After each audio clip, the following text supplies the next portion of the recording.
এই মুহূর্তের সব থেকে বড় খবর, রাজ্যের বুকে ঘটে যাচ্ছে পরপর একের পর এক ভয়ঙ্কর কাণ্ড। পরপর রাজ্যের দুই মন্ত্রী খুন এবং পুলিশ সূত্রে জানা গিয়েছে দুজনে নাকি জিপ কেটে খুন করা হয়েছে।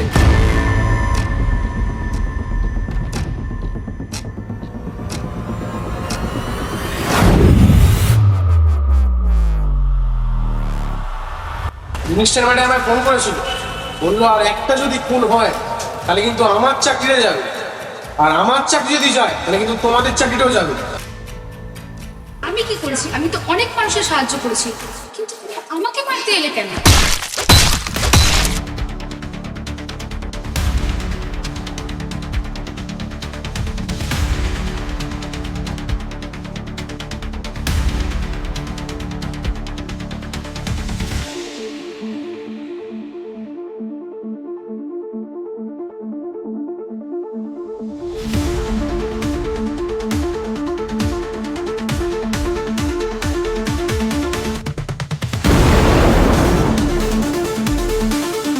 কে এবং কেন খুনগুলো হচ্ছে?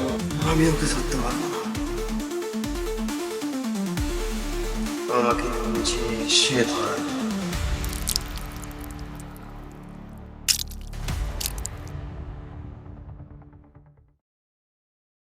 কি হেরে গেলেন পোদ্দার বাবু? বাবু নয়, স্যার। আমি মুদির দোকান চালাই না।